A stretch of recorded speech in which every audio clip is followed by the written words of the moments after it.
ഞെട്ടിപ്പിക്കുന്ന ഒരു വിവരം കൂടി പറയാനാണ് ഞാൻ ഇന്ന് രാവിലെ വാർത്താ സമ്മേളനം നടത്തുന്നത്. നരേന്ദ്രമോദി സർക്കാരും BJPയും പ്രതിപക്ഷ രാഷ്ട്രീയ പ്രസ്ഥാനങ്ങളെ വേട്ടയാടുന്ന കാര്യം എല്ലാവർക്കും അറിവുള്ളതാണ്. ഇപ്പോൾ ഏറ്റവും ഒടുവിലായിട്ട് അവർ കോൺഗ്രസ് പാർട്ടിയുടെ അക്കൗണ്ടുകൾ മുഴുവൻ മരവിപ്പിക്കുകയും അക്കൗണ്ടുകളിലെ പണം സീസ് ചെയ്യുകയും ചെയ്യുകയുണ്ടായി.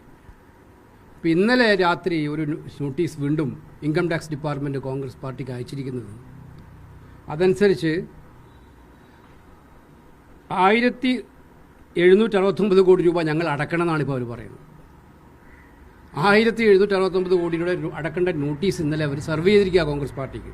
ഇതെന്താ വെച്ചാൽ 2017-18 96 കോടി, 2018-19 102 കോടി, 2019-20 557 കോടി, 2020-21 320 കോടി. ഇതിൻ്റെ പലിശ അതെല്ലാം കൂടി 1076 കോടി രൂപയാണ്. ഇതിൻ്റെ പലിശ 692 കോടി. ഇതിൻ്റെ അടിസ്ഥാന കാരണം നിങ്ങൾ മനസ്സിലാക്കേണ്ടത്, ചെറിയ കാരണം പറഞ്ഞ് രാഷ്ട്രീയ പാർട്ടികൾക്ക് സാധാരണ ഇൻകം ടാക്സ് എക്സംഷനാണ്. ആ ഇൻകം ടാക്സ് റിട്ടേൺസ് വൈകിയതിൻ്റെ കാരണം പറഞ്ഞിട്ടാണ് ഈ പെനാൽറ്റി. ഇപ്പോൾ ഏറ്റവും തന്നിരിക്കുന്ന നോട്ടീസ് ഞങ്ങൾ 1800 കോടി രൂപ അടക്കണം എന്നുള്ളതാണ്. അപ്പോൾ കോൺഗ്രസ് പാർട്ടിയെ സാമ്പത്തികമായി പാപ്പരാക്കി പ്രഖ്യാപിക്കുന്ന, അല്ലെങ്കിൽ പാപ്പരാക്കുക, ഇല്ലാതാക്കുക എന്നുള്ള ഒരു ലക്ഷ്യത്തോടു കൂടി നരേന്ദ്രമോദി നടത്തുന്ന ഗൂഢപദ്ധതിയുടെ ഭാഗമായിട്ടാണ് ഇത് സംഭവിച്ചിരിക്കുന്നത്. ഞങ്ങൾ മനസ്സിലാക്കിയെടുത്തോളം, ഞങ്ങൾക്ക് വിവരങ്ങൾ കിട്ടിയെടുത്തോളം BJPയും അവരുടെ അക്കൗണ്ട് സമർപ്പിച്ചിട്ടില്ല. യഥാസമയം കഴിഞ്ഞ 2 കൊല്ലത്തെ വ്യക്തമായിട്ടും എൻ്റെ കൃത്യമായ കണക്ക് ഇന്ന് AICC ആസ്ഥാനത്തിൽ ഞങ്ങളുടെ ട്രഷറർ വാർത്താ സമ്മേളനം നടത്തുന്നുണ്ട്. അവർ കണക്ക് സമർപ്പിച്ചില്ല, അവർക്ക് കുഴപ്പമൊന്നുമില്ല. ഇത് 2019-ലെത്തിയും 1996-ലെത്തിയും കാര്യം പറഞ്ഞ് തിരഞ്ഞെടുപ്പിന് തൊട്ട് മുമ്പ് ഞങ്ങളുടെ അക്കൗണ്ടിലുള്ള ഫണ്ട് മുഴുവൻ മരവിപ്പിച്ചു. ഇപ്പോൾ ഞങ്ങളോട് ഇത്രയും ഫണ്ട് അടക്കാൻ പറഞ്ഞിരിക്കുകയാണ്. ഇത് ജനാധിപത്യം കശാപ്പ് ചെയ്യാനും കൊല ചെയ്യാനും വേണ്ടി, എതിർക്കുന്ന രാഷ്ട്രീയ പാർട്ടികളെ ഇല്ലായ്മ ചെയ്യാൻ വേണ്ടി ഏറ്റവും കൂടുതൽ ഭരണയന്ത്രം ദുരുപയോഗപ്പെടുത്തുന്ന രീതിയിലാണ് ഇത് വന്നിരിക്കുന്നത്.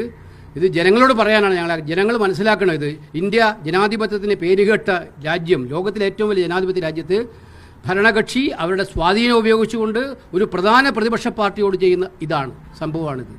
അതുകൊണ്ട് നാട്ടിലെ ജനങ്ങളുടെ മുമ്പാകെ ഞങ്ങൾ പോകാൻ തീരുമാനിച്ചിരിക്കുകയാണ്. രാജ്യവ്യാപകമായിട്ട് നാളെയും മറ്റന്നാളും ഇതിനെതിരായിട്ട് കോൺഗ്രസ് പാർട്ടി പ്രതിഷേധിക്കും. കാരണം കോൺഗ്രസ് പാർട്ടിയെ സാമ്പത്തിക തകർച്ചയിലേക്ക് കൊണ്ടുപോവുക, ഇല്ലാത്ത, ഞങ്ങൾ ചെയ്യാത്ത കുറ്റത്തിന് ഞങ്ങളെ ശിക്ഷിക്കുക എന്നുള്ളതാണ് അവർ ചെയ്തുകൊണ്ടിരിക്കുന്നത്. അതോ അവരുടെ പാർട്ടിക്ക് ഇതൊന്നും ചെയ്തിട്ടില്ലെങ്കിൽ ഒരു കുഴപ്പമില്ല, കോൺഗ്രസിനും പ്രതിപക്ഷ പാർട്ടികൾക്കുമാണ് കുഴപ്പം.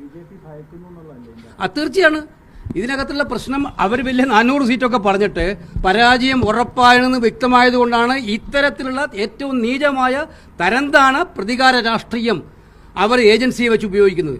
ഇൻകം ടാക്സ് ഉദ്യോഗസ്ഥന്മാർ BJPയുടെ സാധാരണ ഗുണ്ടകളെ പോലെയാണ് ഇപ്പോൾ പ്രവർത്തിച്ചുകൊണ്ടിരിക്കുന്നത്. ഇൻകം ടാക്സ് ഓഫീസർമാർ ഇത് ഒക്കെ തന്നെ കാറ്റ് വിതച്ച് കൊടുങ്കാറ്റ് പോയും ജനങ്ങളിതെല്ലാം കാണുന്നുണ്ട്. ഞങ്ങളെ ഇങ്ങനെ പറഞ്ഞ് ഞങ്ങളെ പേടിപ്പിക്കേണ്ട, ശക്തമായിട്ട് ഞങ്ങൾ പോരാടും. ജനങ്ങൾ ഞങ്ങളെ സഹായിക്കും. ഞങ്ങളതുകൊണ്ട് ജനങ്ങളോട് ആവശ്യപ്പെട്ടിട്ടുണ്ട് സഹായിക്കാൻ.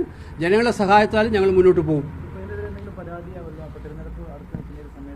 തീർച്ചയായിട്ടും ഞങ്ങൾ നിയമപരമായിട്ടുള്ള വഴികൾ തേടും. നിയമപരമായ വഴികളിലും ഇന്നലെ ഹൈക്കോടതി വിധി കണ്ടില്ലേ? ഇതൊക്കെ ഈ രാജ്യത്തെ കോടതികൾ ഇത് കാണുന്നില്ല. ഇത്രയും വലിയ ജനാധിപത്യ ധ്വംസനം ഒരു തിരഞ്ഞെടുപ്പിൽ തൊട്ട് മുമ്പേ നടത്തിയിട്ടും ഞങ്ങൾക്ക് മനസ്സിലാവുന്നില്ല, കോടതികൾ എന്തുകൊണ്ട് കാണുന്നില്ല? ഇതൊരു രാഷ്ട്രീയ പാർട്ടിയെ തീർക്കുകയല്ലല്ലോ. ഇന്ത്യയിലെ പ്രതിപക്ഷം തീരെ വേണ്ടാന്ന് വെക്കുകയാണോ? അല്ലെങ്കിൽ ഒരു തെരഞ്ഞെടുപ്പിൽ അവർക്ക് പങ്കെടുക്കാൻ അവസരം വേണ്ടാന്ന് വെക്കുകയാണോ? അത് തീർച്ചയായിട്ടും പരാജയ ഭീതി മൂലം നടത്തുന്ന പ്രവർത്തനങ്ങളാണ്. ഇതിൻ്റെ പൂർണ്ണ വിശദാംശങ്ങൾ 12 മണിക്ക് ഡൽഹിയിൽ കോൺഗ്രസ് ട്രഷറർ പത്രസമ്മേളനം നടത്തി പറയും. ആക്ഷൻസും പലിശ ഞാൻ പറഞ്ഞുതരാം ഒന്നും കൂടെ പറഞ്ഞുതരാം നിങ്ങളുടെ അറിവിലേക്ക്. 1076 കോടി രൂപ 35 ലക്ഷം, 1076 കോടി 35 ലക്ഷം. ഇതിൻ്റെ ഈ 4 കൊല്ലത്തെ അവരുടെ ഇൻകം ടാക്സ്, പാർട്ടികൾക്ക് ഇൻകം ടാക്സ് ഇല്ല. ആ മറ്റേ കാരണം പറഞ്ഞിട്ടാണ് ഇൻകം ടാക്സ് എക്സംഷൻ ഇപ്പം ഒഴിവാക്കിയിരിക്കുന്നത്, ഡിലേ ചെയ്തതിൻ്റെ കാരണം പറഞ്ഞിട്ട്. അത് ബാധകമല്ല, അവർക്ക് ബാധകമല്ല. 692 കോടി രൂപ പലിശ. അതിൻ്റെ ഈ 1076 കോടിയുടെ 692 രൂപ പലിശ. ഇത് വെച്ചിട്ട് 1769 കോടി രൂപ ഞങ്ങൾ അടക്കണം എന്നുള്ള നോട്ടീസായി ഇപ്പോൾ ഞങ്ങൾക്ക് വന്നിരിക്കുന്നു. എന്നാലോചിച്ച് ഇതിനകത്ത് എല്ലാ പ്രതിപക്ഷ പാർട്ടികളെയും ടാർഗറ്റ് ചെയ്തുകൊണ്ടിരിക്കുന്ന ഈ സമീപനമാണ് സ്വീകരിക്കുന്നത്. അത് പരാജയം ഉറപ്പായതിൻ്റെ വിഭ്രാന്തിയിൽ നിന്നുണ്ടായിട്ടുള്ള മരണവെപ്രാളാണ് അവർ കാണിച്ചുകൊണ്ടിരിക്കുന്നത്. ഇത്രയേ ഉള്ളൂ. പക്ഷേ ഇത് ഞങ്ങൾ ജനങ്ങളുടെ അടുത്തേക്ക് പോകും.